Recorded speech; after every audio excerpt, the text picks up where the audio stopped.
fucking awesome. Come on, it's gonna be fucking awesome. You know the words. It's gonna be fucking awesome. That's it, say. It's gonna be fucking awesome.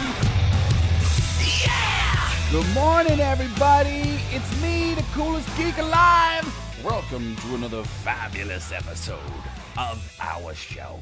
It's gonna be a lively one today because we're taking a deep dive into the greatest comic books ever that you can read to get yourself into a lifelong devotion to the hobby.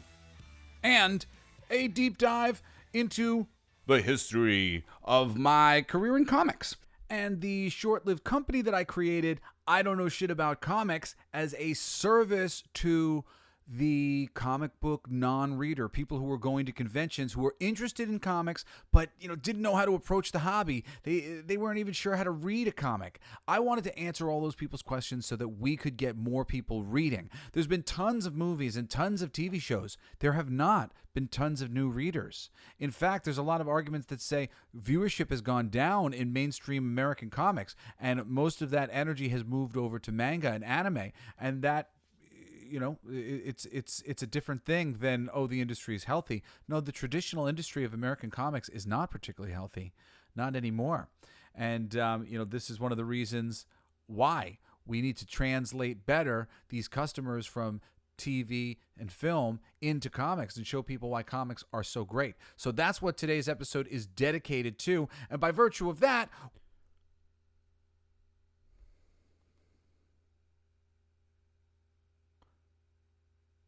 we're going to answer all your questions about reading comics if you're a newbie and give you 100 or so recommendations of great places to start for specific characters or just great places to start in reading comics in general.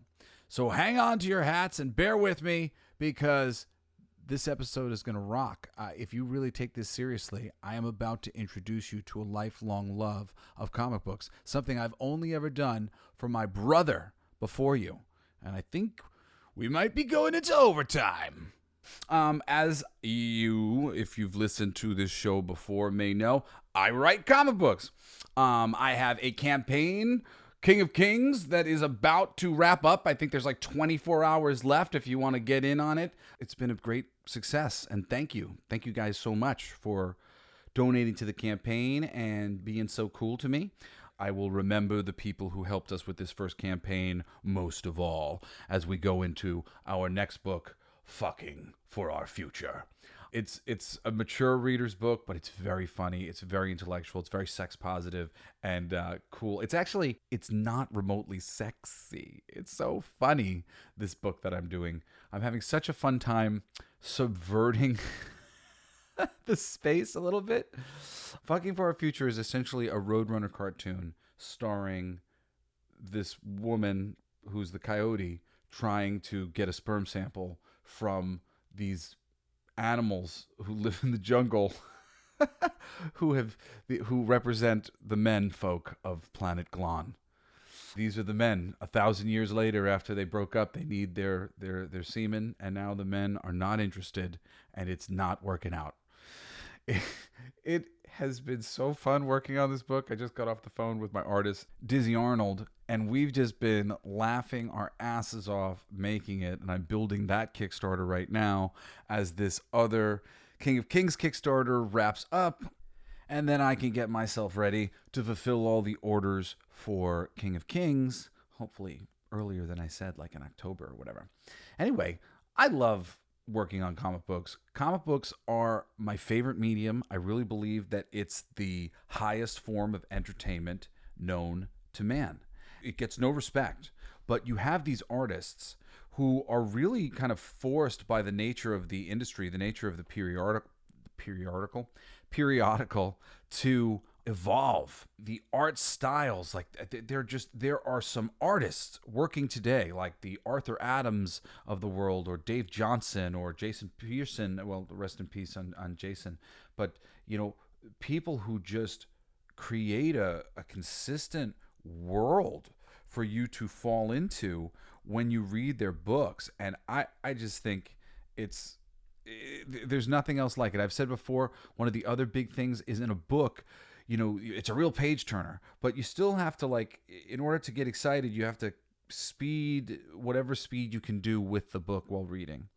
In comics, there's this page turn with a picture being worth 1,000 words. So when you can turn the page and be really shocked in an instance, the same way you can in a movie where it's not interactive, you don't turn the page, somebody's editing it for you. So a real subtle difference here of you turning the page and then getting shocked with the image. But I believe that combination, it's really striking and in balance, and it allows you to go into the minds of these artists who create just beautiful worlds of all variety. There's just so many types of artists and so many types of styles. It's so easy to love comic books. I mean, really, like when I only ever wanted to be smart. And when comic books were presented to me, I was like, that seems like a stupid kiddie thing.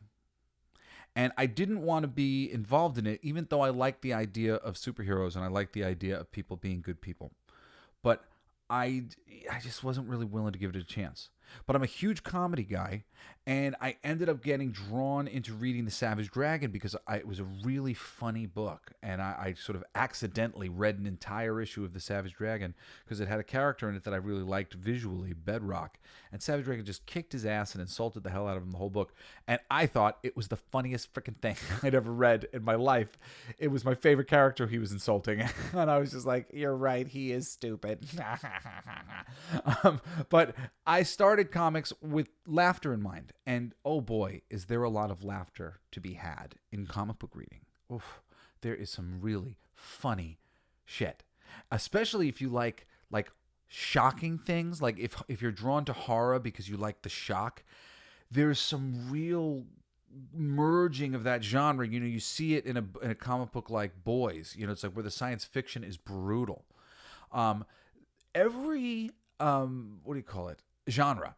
Every genre of this world is represented in comic books. And I made this thing, this project, I don't know what you want to call it. I don't know shit about comics. And it was like meant to be an organization to help people get into comic books. And I'm just going to kind of maybe let the pitch thing, speak for itself. But I'll tell you that my motivations came from the fact that being a writer, and I work with all these artists, we go to conventions and the writer basically can sell their book. My buddy Aaron Sparrow has learned to draw a picture of Darkwing Duck because, that way he gets to be like the artists who all can draw pictures, and people do commissions and people do sketches. I mean, Eric Larson has done sketches for me at multiple comic conventions. Like I said, Savage Dragon was the beginning of how I got into books. But when I finally, I followed Deadpool into that comedy thing, and then into Marvel Comics, the Marvel Knights, and then started going back to read all these huge DC things years later. And there are just striking storytellers and beautifully told, interesting mysteries and comedies and just everything that you can imagine in the world of literature. It exists in Marvel and DC Comics.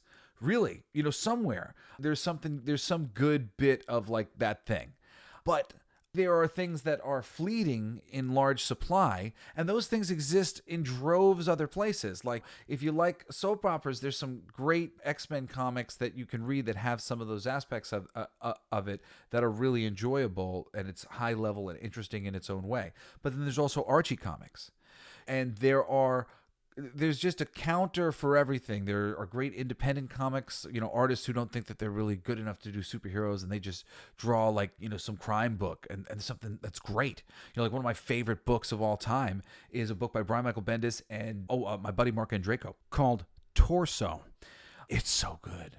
It's so good. It's based on the real first serial killer in America, and it's told in the style of Seven. And I really think that that as a genre of told in the style of Seven, in a little bit of that brutal suspense, really horrifying real world, like it's a cool genre. It is. I think that's genre defying, and and there have been things that have been made like that that are awesome. That's one of the cool things about comic books. Comic books sort of represent the thirst that can't be quenched. The thirst that can't be quenched in the world. Independent comic books and things that sell and rise to the top or whatever, like they rise to the top because there's a thirst that can't be quenched from the artist, and it connects with a thirst that can't be quenched from the readers.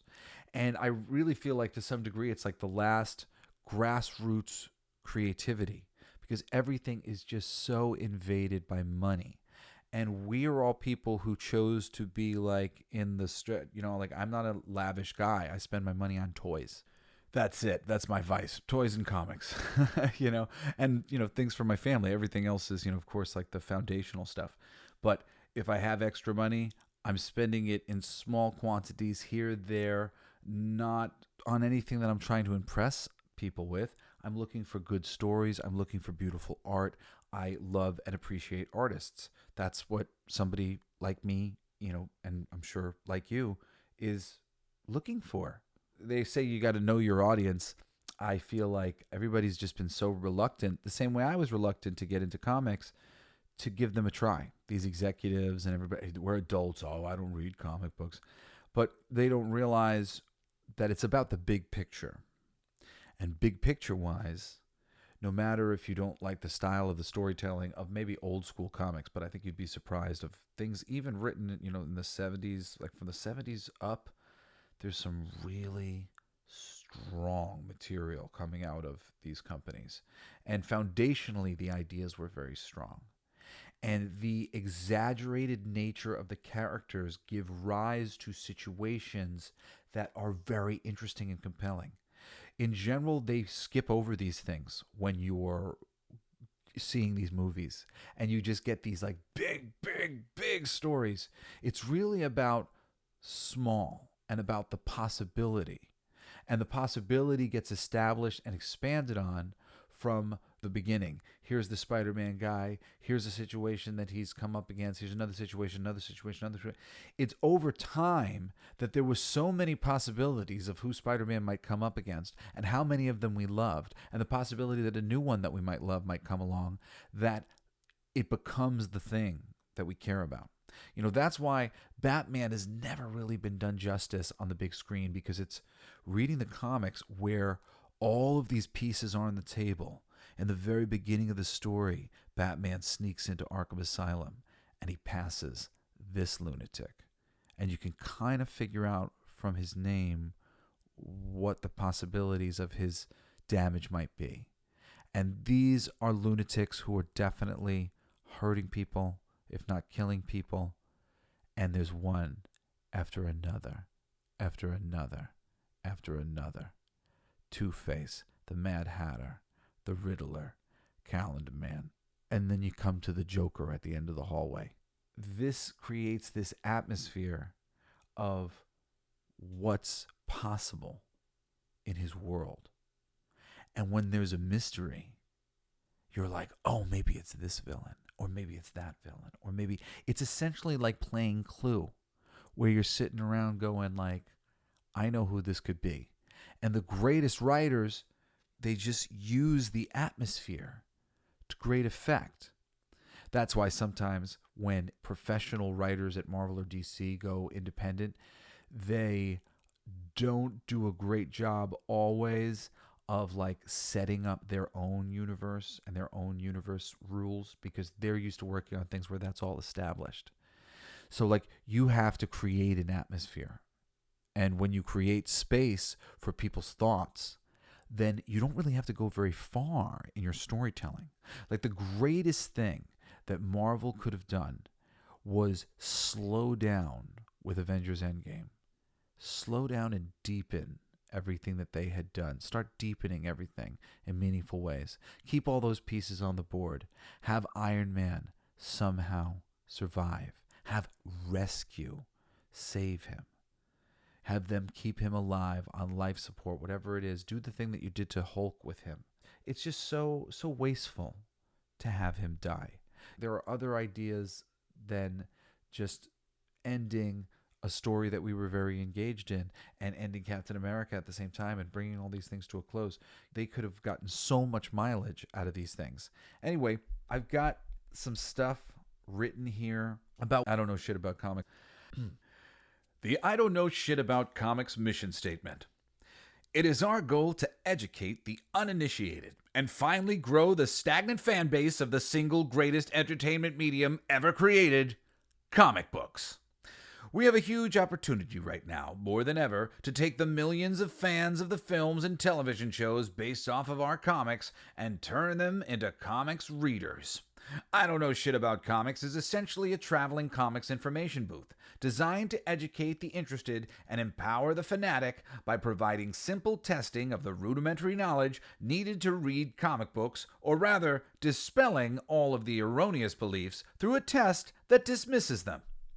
Made up of I Don't Know Shit About Comics volunteers, which included myself and Aaron Sparrow. I don't know if anybody else ever did it with us. I think I had some friends helping us. Maybe my ex-wife Patty was helping us at the time at New York ones or whatever. We only did a few conventions. It's really funny to go back and read this because I only just read through it and I was crappy with reading it, so I decided to read it again. But it's really interesting to see what I wrote, and I appreciate it. I just realized I wasn't giving it the proper bravado it needed, so now I am. I'm giving it the proper thing. Where was I? There are no dumb questions about comics. Okay, well, that's true.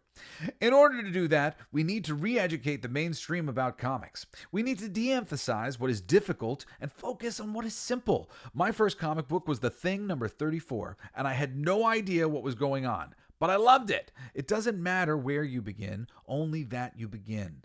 And the sooner, the better. You know what it's called when you're reading a book and you're not exactly sure what is going on? Intrigue. Reading comics doesn't have to be a huge production. Just pick one up and read it. You know that comic books aren't viewed as a form of entertainment by the mainstream. We're like toys. Comics have been so good for so long, and thanks to the dominance of comics-based films and television shows in popular culture, we are seeing a renewed interest in our industry as a whole. Yet we seem unable to form a plan of action to get these hopeful new readers. But we are largely leaving new readers to fend for themselves in terms of figuring out how to read comics. I guess I hadn't formulated that sentence. It's broken up. But I said we have an opportunity to reach new people thanks to the growth of our presence in other mass media. Despite the hopeful message of the superhero comics this industry was built on, the image of the comic book fan is unwelcoming. So I didn't even get to finish this elevator pitch to sponsors and stuff because I was just doing it. And I thought it would be cool if we could get some sponsors and give out candy and give out drinks and stuff and whatever, and just be there as a service to the industry. And I could promote whatever comic books I was working on at the time. And at the time that I made it, I was working for Marvel and DC and eventually Disney and Pixar and the Muppets. Now I've been doing independent stuff because I got very frustrated with the industry, as don't we all in the industry. But don't be afraid to buy a comic. I promise you, if you're somebody who likes, my entertainment stuff and you're listening to me talk about comics right now really passionately, dude, we need readers. There's so much to appreciate. There's just so many brilliant creators, so many brilliant artists, especially if you're an artist. If you appreciate art, just read some comics, man, or woman. Go to the Barnes and Noble or whatever, and you flip through some. I recommend doing the thing where you like watching TV shows where there's a new episode every week, and you're like, oh, you're so excited. That's comics. It's monthly. There's a new book every month, and when you get a great one going, it's just the best. It's the best, and sometimes there'll be multiple going at once, and every week you'll get this special gift from the artistic gods of something wonderful that you really enjoy. And lots of people have found their way to various fantasy things and whatnot, but I'm going to try to direct you right now to a variety of things, where to start for all sorts of characters that you might know. But first, let's just, I don't know shit FAQ. Question: who are comics created for? A, everyone, except blind people, unfortunately. I'm a dick. Question: what is the difference between a graphic novel and a comic book? A, nothing. Comics and graphic novels are essentially the same thing. In fact, the majority of graphic novels are simply collected editions of individual comics. Yeah. Question: when are new comics released? A. Every Wednesday. Most titles maintain a monthly release schedule. Question: where can you buy comics? Answer: at comic book stores, bookstores, and digital download online. To find a comic shop near you, visit comicshoplocator.com or just call 1-888-COMIC-BOOK. What type of comics genres are available to read? Answer is, just like books, TV, and film, comic books come in every genre. Action, comedy, drama, family, fantasy, sci-fi, superhero, and everything in between are strongly represented in the comics medium. Question: why read the comic when I can wait for the TV or film adaptation? Answer: there are many reasons. Here are a few. 1. Just like films adapted from books, the comics are usually better than their moving picture counterparts. 2. Comics can do things other entertainment mediums cannot. What? Read some comics and you will quickly find out. 3. Films and television are limited by budget. Comics are only limited by imagination. Question: how do you read a comic? A. Just like a book, top to bottom, left to right. If you can read a novel, you can read a comic through reading manga. Though reading manga, Japanese comics, is almost exactly the opposite. Starting from the back of the book, you would read top to bottom, right to left. Question: where do I start? Answer: number 1, a graphic novel might be a good place to start, but it really doesn't matter. Just pick up a book, flip through it, and if you like the art, start reading. I don't know shit about comics creator Jesse Snyder's first comic was The Thing number 34. He didn't know anything about comics prior to that issue and has been reading comics ever since. It's true. There's actually some real truth that I was a very loose reader. It was the fight between Bedrock and Savage Dragon in the Savage Dragon issue that really got me into comic books, and I love Eric Larson forever for doing that for me, for bringing me into this place. So let's see, what do we got here? We got the I don't know shit about comics starting points, and might let myself go late on this show. It's a cool episode, and might as well have it. It's a cool thing that you can save, and you can come back to this at other points. But these are some I don't know shit about comics starting points for things that you might be interested in comics. The Amazing Spider-Man. If you're interested in getting into some of the great Amazing Spider-Man, try Amazing Spider-Man Brand New Day Volume 1 by Dan Slott, Mark Guggenheim, Steve McNiven, and Salvador LaRocca, to name a few. There's a whole bunch of people that worked on those issues. Eventually, Joe Kelly, who's one of my favorite writers, he gets involved in that stuff. The art is super high level. They put these things out like weekly or like bi-weekly. I forget exactly what the schedule was. It was a fast schedule, and it features so many of your favorite characters just doubled down, reinterpreted, but in like just without, the reinterpretation done right is like it's everything that it was before, but a little bit extra version of itself. And they did a great job at really extra versioning itself. So many of these Spider-Man villains. This whole arc and it goes on for a while. So like I tried with these lists to give you guys things that would take you on a journey. So if you really want to go on a journey and have a really long story that you could follow, a great one that'll go on forever. I should have wrote on all these like how many issues you'll get of that if you want to just like start there and do it. But you can find that run, The Amazing Spider-Man Brand New Day Volume 1. Okay, how about the Avengers? You like New Avengers? Try New Avengers Breakout. It's just got the right modern storytelling sensibilities. It also has Spider-Man and Wolverine in it. It's got Captain America and Iron Man, and it's generally run in the right tradition with an air of tradition to the Avengers franchise, but it breaks new ground and is exciting and fun and gives you a look at a lot of villains and a lot of corners of the Marvel universe. I think it's just really effective in some of the gimmicky things that it does of, for the first time ever, putting Spider-Man and putting Wolverine on this team together, adding them to the Avengers.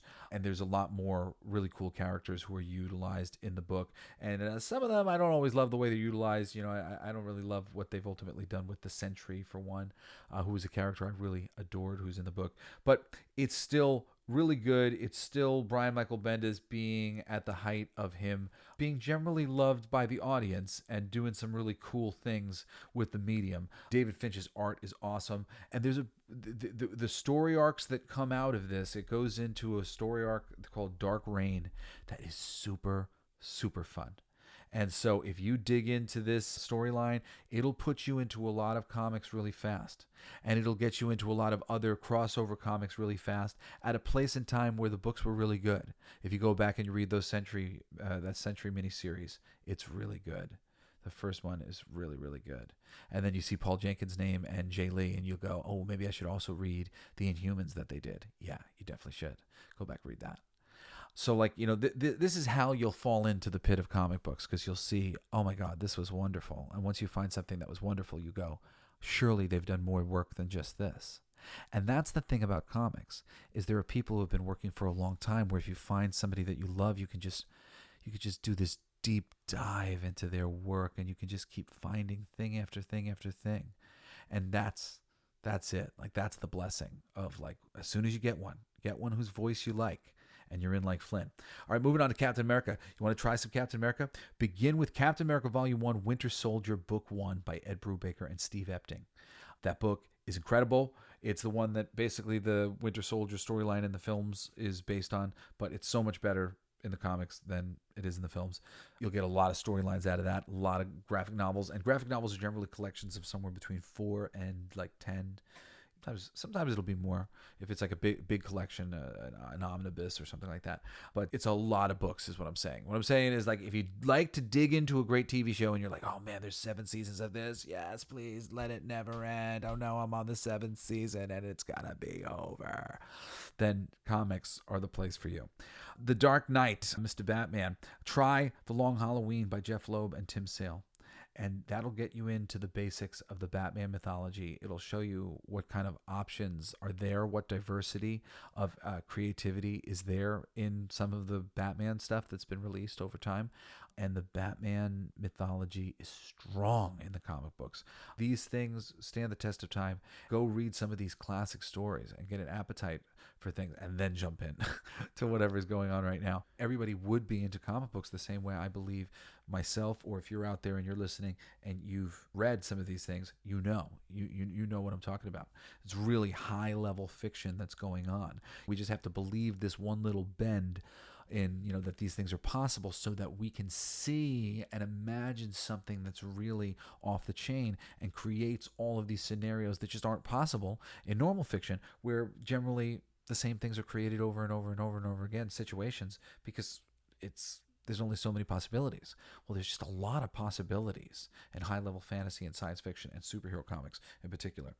So moving on, Arrow, if you're a fan. Oh, and by the way, the Jeff Loeb and Tim Sale, they are 2 of my favorite creators of all time. They've written tons of things. If you just read that Batman Long Halloween and you like it too, you can get into them. Just get into Jeff Loeb and Tim Sale as a writing and artist partnership. They work wonderful together. They've made these wonderful thing after wonderful thing, and they've made some things for Marvel. They've made some things for DC. There's a bunch more Batman things from them that are really fun. And there's actually one story from Tim Sale that's amazing, that's collected in a Batman Legends of the Dark Knight volume that is, I don't know what volume is. I think it's called Blades. It's the first thing that Tim Sale had ever done at DC, I guess, with another writer. But it is just a beautiful story. I love that one. Made me fall in love with Tim Sale's work. He's so great. He's a great, great, great creator to follow. I don't know if he does other things besides that. I've always been meaning to follow him further, and I should find him somewhere because he's just one of my favorites. Anyway, Arrow. If you're into Green Arrow. Oh, this is funny. This is really funny. I didn't realize that the way I wrote this was, if you liked this thing, you might like this thing. So I said specifically, if you liked The Amazing Spider-Man with Andrew Garfield. And, it was more modern takes on some things. Something that I would recommend if you like the Sam Raimi thing, go read Spider-Man Kraven's Last Hunt. There's a graphic novel of Spider-Man Kraven's Last Hunt. The artist's name was on the tip of my tongue. But beautiful art, beautiful story. Kicks ass, really worth reading. And another one of those books that surprised me. And so often comic books do, just because the writers don't know that they're just comic books. So when good writers show up, just comic books can do so much. It's really incredible. So it says, if you liked Arrow, try Green Arrow Quiver by Kevin Smith, Phil Hester, and Andy Parks. Love that one. Don't remember it super well off the top of my head. I seem to remember there was a monster and some little kid or whatever. but I really liked it, and I like the stories that came out of this storyline. I think there's a writer who I liked who took over the story arc, and he continued with the characters, and they did some really good things. I followed this arc for a very long time. I really enjoyed Phil Hester in particular as an artist on Green Arrow. I don't know, I just liked it. He's got an abstract kind of style, but it was really cool. And whenever I think of Green Arrow, I see his style. And Kevin Smith's story was great. It was really cool. He introduced his character Onomatopoeia, who's occasionally shown up at different points in time, and it was really well done. I think it was like 12 issues, and then they brought in some other people to do some cool things. And I think this might have been connected to Brad Meltzer's run of some stuff. Generally speaking, all of these things that I'm like setting you up here and offering to you, like to recommend, they're things that lead into a lot more really great stuff that you'll easily be able to find and will be sort of alluded to in one way or another. Clearly, the story goes on, and so I'm really setting you up for success here if any of these things do interest you on any level. So moving on, we got, if you really like Green Lantern, like I was doing my show Toys, which is now every Thursday, which is 4/7 Pacific, 4 Eastern, But only on YouTube. where me and my toy buddies, including Aaron Sparrow, talk about how we know so much about the industry by virtue of what is really successful. We know what's popular because we're toy people, because we buy things. And one of my toy buddies said Green Lantern. He actually really liked it. He was defending the film. He was saying there was a lot of problems with it, but he was just saying he really liked it on some levels, aspects of the idea about it. And if you did like it, like him, you could try much better, I think, much better, Green Lantern Rebirth by Jeff Johns and Ethan Van Sciver. It's fucking incredible. It leads to so many amazing storylines. It's just beautifully drawn, beautifully written. He fixed sort of a lot of problems that were sort of inherent with where the story had been left of Hal Jordan and brings him back to life. And there's a ton of great stories that come after this. And like I can't tell you I can't tell you how excited I am for you that you get to go and read Green Lantern Rebirth. I've been waiting for myself to start going back and rereading some of these books that I know are so fucking good when I finally feel like I don't remember them anymore. But I still remember. And oh man, Green Lantern Rebirth. Oof. It's great, and everything that comes after it is great. The regular Green Lantern book takes a little bit to get started, but still good and solid. Jeff Johns is a brilliant writer, and the artists that are being worked with there, Carlos Pacheco and other people, are great. And Ethan Van Sciver comes back eventually for various things, but there's also a Green Lantern Corp book that comes out after this at that time. And this Green Lantern Corps book and these books together equal just like a great place to start reading and getting into the Green Lanterns. You get just so many great characters, and it goes to great places. I won't spoil anything for you from here. Anyway, if you liked Hellboy, try Hellboy Volume 1, Seed of Destruction by John Byrne and Mike Mignola. I'm just going to say go read that. Just go read it. If you liked Hellboy, go. It's just like that stuff. It's done. It's just all very interesting. Guillermo del Toro's style is interesting in similar ways to Mike Mignola's style. He has different helpers at different points in time, but eventually he, takes over plotting most of the stuff. If you get into it, there's like so much to read in connection with it. He's been working with other artists that I really like. I do Duncan Fegredo, I think is one of them, who's really brilliant. Somebody that I like who was at Marvel, and then eventually I saw him working with Mike. Incredible Hulk. If you like the Incredible Hulk, and Incredible Hulk, I hated that movie. Try The Incredible Hulk, Planet Hulk by Greg Pak, Carlos Pagualavan, Aaron Lopresti, and Juan Santa Cruz. Great book, great place to start. Really does some fun stuff with the character, and it's just a good place to dig in. And there's tons of things to dig into after that, but that's just a good place to begin. And generally speaking, I trust that these books are going to have advertisements for other graphic novels that they recommend. So you can try some other things after that. You can see what suits your fancy. Or by then, maybe you're going to a comic book store and you can say, hey, what else do people really like? What else do you think will keep me coming back for some books? Until you find out what your taste is and you see what writers you want to follow, what artists you want to follow. I follow writers. There's very few artists who I love so much that I read anything that they do. But there are some. Writers can put out a lot of books. And that's why I say it's such a rewarding thing reading comic books, because when you find a writer you like, that's the jackpot. There's just like so much to go find. If you find more Jeff Johns stuff, and I mean the things that get promoted by him are not the greatest ones. Read The Flash. I mean, we'll probably get to some of that stuff in a little bit in my list here. Let's see. Boop-a-doop-a-doop-a-doop. Iron Man. If you liked Iron Man, try Iron Man Extremist by Warren Ellis and Andy Granoff. There's some good stuff that comes after that. It's a good place to start. There's some really cool stuff. The Extremist thing, like that name you'll recognize from the films, they really did Extremists a disservice, I think, in terms of what they did with that film.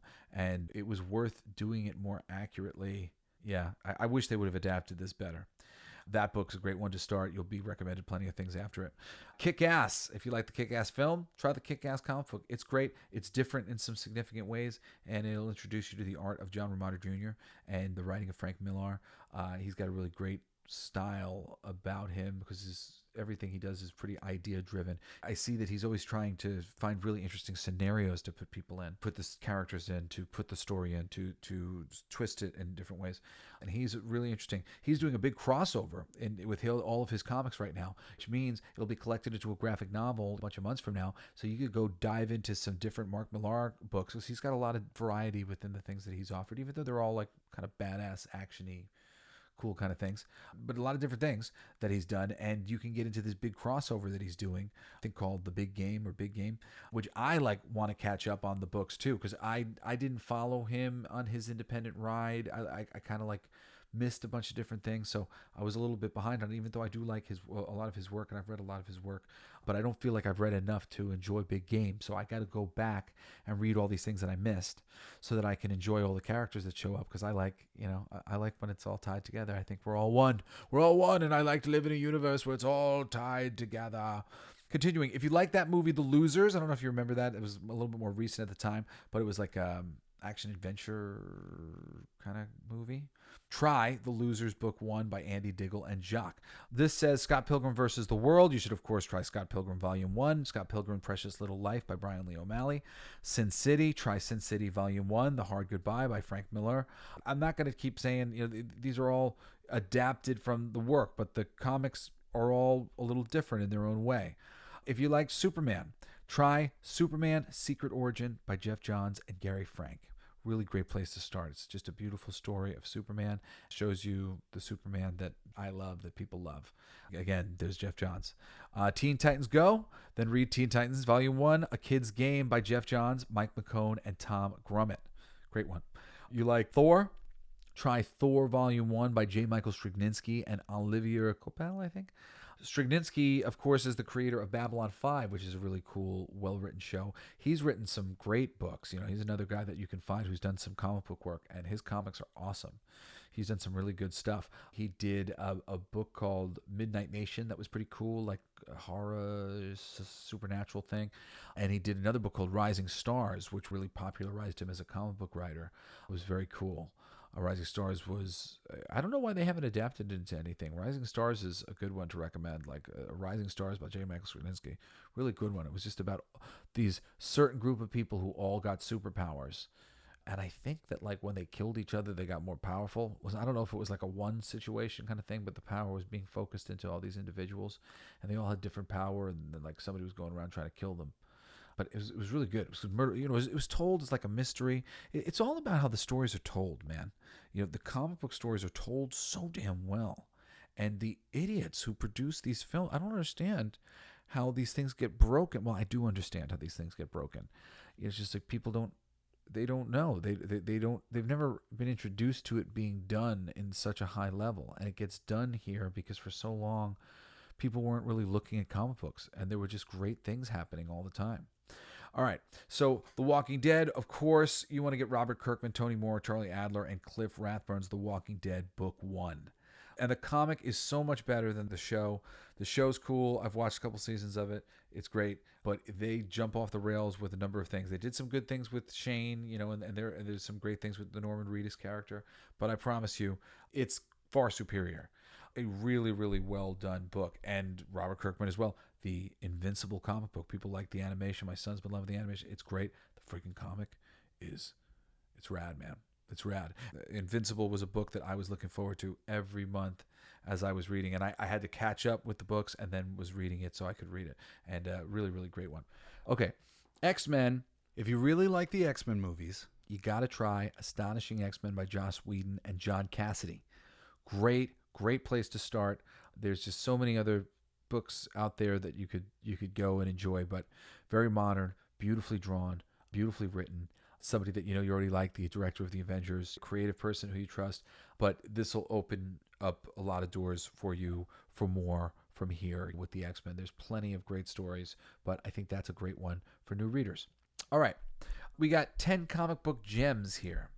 My 10 comic book gems are Batman Arkham Asylum. Really, really awesome. Written by Grant Morrison. Drawn by McKenna. Dave McKenna? Some McKenna. It's like painted. It's super cool. It's just like Batman's like walking around Arkham Asylum, and it's just like this horror house, and every cell for all of these characters are just these gnarly interpretations of Killer Croc and Two-Face, and just everybody in the book of Batman is in Arkham Asylum in some cool way. You'll wish there were more. Mr. Freeze, and all of them depicted so freaking cool. Oh, I have it written here. It's Dave McKean. Yeah, he's freaking awesome. Anyway, Grant Morrison and Dave McKean, Batman Arkham Asylum. Awesome. The Dark Knight Returns by Frank Miller, Klaus Janson, and Lynn Varley. Awesome. The book that the Batman vs. Superman movie is kind of loosely based on. Much better as a dystopian future. It's a far future where Batman and Superman end up having this problem because Superman's become a tool of the government, as so many of us do over time. And it's awesome. It's really, really great. It holds up. People always like to debate of whether The Watchmen or The Dark Knight Returns are the greatest comics of all the time. The Watchmen's a little stuffy for me, honestly. I like things a little bit less stuffy. I like a good story, well told. And sometimes some of these great writers, I think they get in their own way a little bit. And there are these better journeyman writers who just like lean into these characters and lean into these stories and just do such a service to the characters and make me love the characters that much more. So, and Frank Miller is somebody who's done great service to Batman, done great service to so many different so many different characters and the medium in general. Next up, we've got Kingdom Come by Alex Ross and Mark Waid. It's fully painted. Great place to start. Mark Waid is one of the great writers of comics. Alex Ross is one of the great artists of comics. I'm sure you've seen some of his beautiful paintings. They just look real. Amazing stuff. I love Alex Ross. Coming up next, also Alex Ross, we've got Marvels by Kurt Busiek and Alex Ross. Kurt, I enjoy Kurt's work quite a bit, and with Alex Ross' team here is beautiful, beautiful, beautiful. Next up is one of my favorites, Mouse, The Complete Mouse. This is it's by Art Spiegelman. It won the Nobel Prize. This is one of the things I point to, that comic books, we win Nobel Prizes. That's what we do. This is it's a cartoon where these mice are being depicted as the Jews, and tigers are being depicted as the Germans, and there's all these different animals. The Polish people are pigs, etc. And it tells a story of the creator's grandfather and his experience in World War II.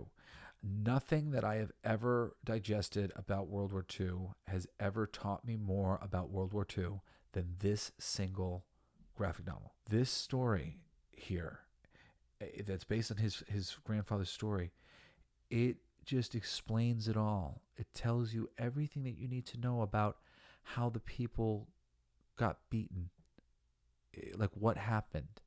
I think I've watched every movie on World War II that they've ever made, and tons of documentaries. Nothing taught me more about how it all happened than reading this comic. And it's so interesting. And it's so funny because it's a story told by mice and tigers and shit. And it's great. That, I think, is probably the greatest comic book of all time. It is just so well done. I mean, just as a singular thing that you can get through, Mouse. It's really the best. Now, Spider-Man: Kraven's Last Hunt by J.M. DeMantis and Mike Zeck. I already mentioned earlier. Mike Zeck is the artist. He's a great freaking artist. And J.M. DeMantis is a great writer. Superman for All Seasons is a Jeff Loeb and Tim Sale book. It's I told you Batman: A Long Halloween. I was talking about Superman and Jeff Loeb and Tim Sale. This is just another one that's great. I talked about Torso by Brian Michael Bendis and Mark Andreyko. It's amazing. We talked about Watchmen by Alan Moore and Dave Gibbons. It's really great. It's a little bit of a hard thing. If you're like a new reader, if you struggle with books, don't start with Watchmen. It's a bit like it's a bit much. Like if you're somebody who doesn't generally read, but you want to, there are plenty of books here that you could read that are not slogs and difficult to get through. Spider-Man Kraven's Last Hunt is a relatively brisk read. Superman for All Seasons is a brisk read, but great. These things are great. We Three, which is next on the list, written by Grant Morrison and Frank Quitely. Oh my God, incredible. Get you into Frank Quitely. He's an amazing artist to follow. He's done some X-Men, great. Grant Morrison, he's done some X-Men. He's done lots and lots of wonderful work. Grant Morrison's one of my favorite writers in comics. All right, so that's 10 comic book gems, and we are approaching an hour on a Saturday episode, which is usually shorter episodes, but I guess we're just going to call this the comic book special, okay? 10 killer first volumes. Some things that, like I said, can start you off on a long journey of discovery. I won't give too much away on these books, but I recommend these. 100 Bullets, Volume 1, First Shot, Last Call, published by DC's Vertigo label, written by Brian Azzarello and art by Edward Rizzo. Rizzo's work is great. Azzarello's a really great writer, and the basic premise of this story is just super awesome. What would you do if somebody showed up at your house and gave you 100 untraceable bullets and handgun and clear evidence of the person who was solely responsible for every bad thing that had ever happened to you in your life? This is basically what happens in every 100 Bullets story, with a revolving cast of people being given this briefcase and this opportunity. It's really awesome. The Authority, Volume 1, Relentless by Warren Ellis and Brian Hitch. Before you see this movie, see the comic book. The movie's going to probably suck because the movie's not supposed to be in the DC universe. There are ways that they might be able to adapt it into the DC universe, but honestly, I really doubt that they're going to realize the problems inherent. The Authority is a great book, and you should really read the Warren Ellis and Brian Hitch stuff, and you can go forwards and backwards with reading more Authorities, some written by Mark Millar, and backwards, what is it? Oh, it's Stormwatch, I think, is the series before the Authority. Stormwatch series. I haven't read all of those, but some of them are really great. I've heard really good things about it. Also, there's the Planetary series by Warren Ellis, which is awesome. Next up, we got Bone, Volume 1, Out from Boneville by Jeff Smith. Great. All ages and just really unique style. I mean, just so iconic, and I love the style. I almost bought all the action figures. Bone is highly recommended. Coward, Criminal, Volume 1 by Ed Brubaker and Sean Phillips. Great crime stuff. Awesome. And he loves crime stuff. If you get the individual issues, he's got all this backup material. It's probably in the trade paperbacks of him just talking about his love of crime things and crime films and stories and stuff and recommending different people. Anyway, great one. And Sean Phillips' art's awesome. Very gritty. Daredevil Guardian Devil is by Kevin Smith and Joe Quesada and Jimmy Palmiotti. This will start you on a lifelong love of Daredevil. Begin here. I've talked about it before. Begin there with Kevin Smith and just continue on. You're going to have Brian Michael Bendis and David Mack and Ed Brubaker and Alex Maleev and Phil Winslade.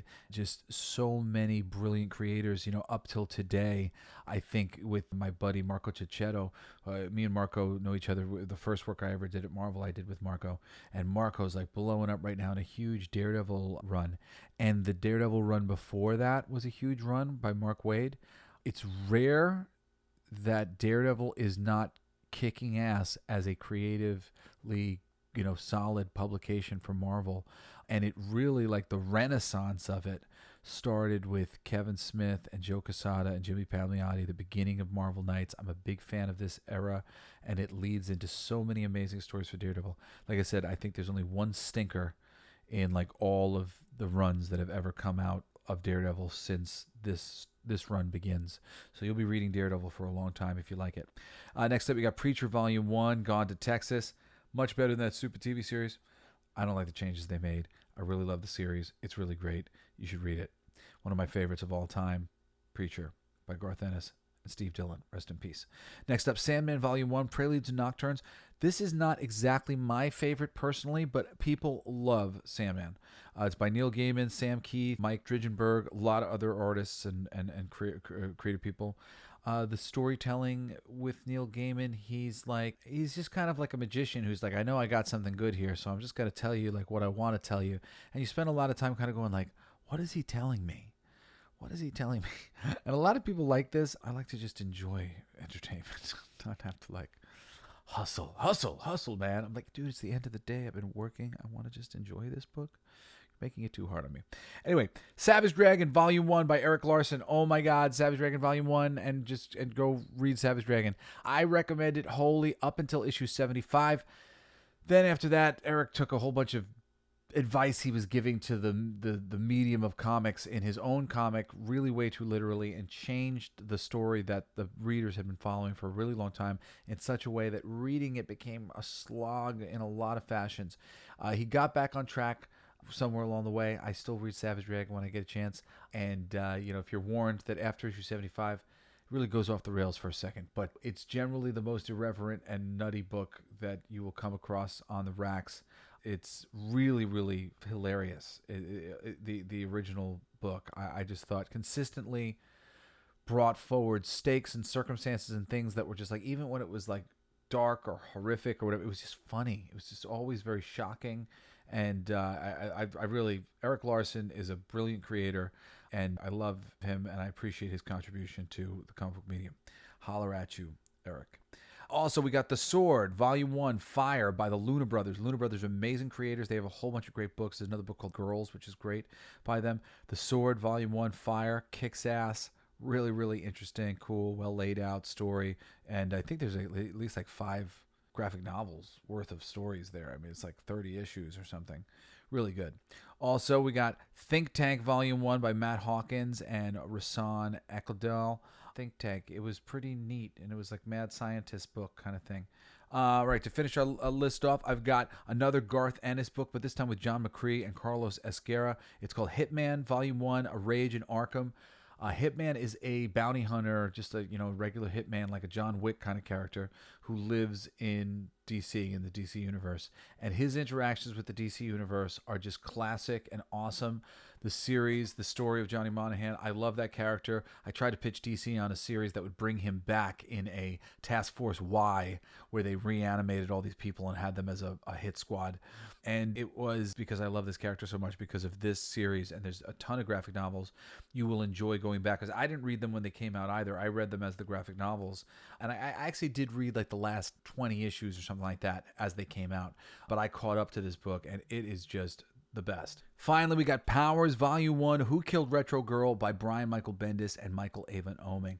I love Michael Avon Oeming. He is not only a great artist, he's a great writer. He's written some great stuff himself. He wrote a miniseries for Marvel about Ares that was so freaking good that when Marvel killed Ares shortly after this, I was horrified because of how good Michael Avon Oeming's Ares series that he wrote was. And he's a great artist, and him and Brian Michael Bendis, they have a long run of making them really great, super stylized, fun to read Powers comics.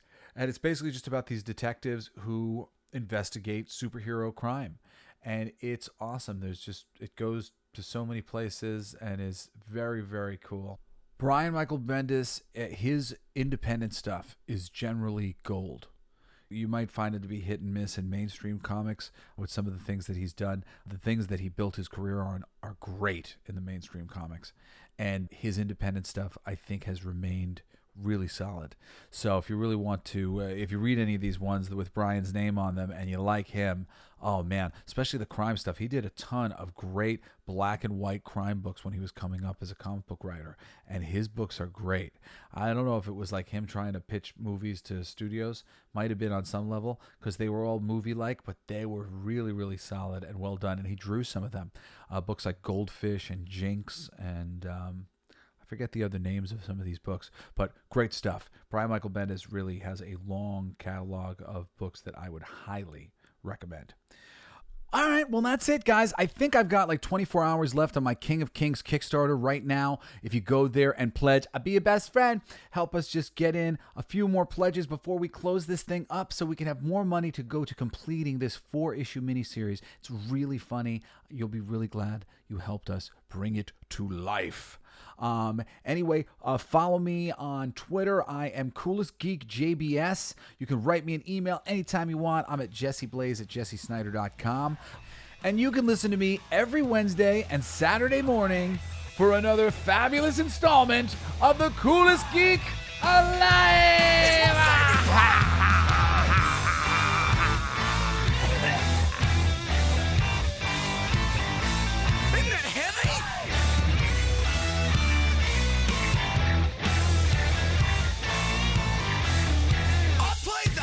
It's gonna be fucking awesome. Coolest alive.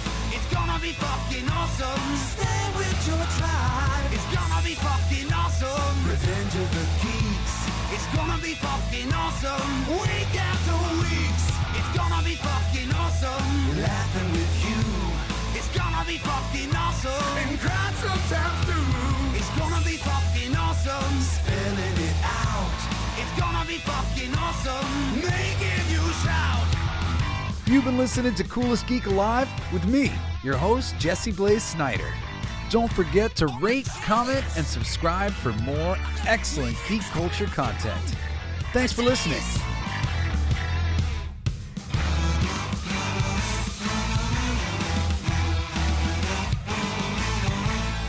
You like that? It's a kazoo solo.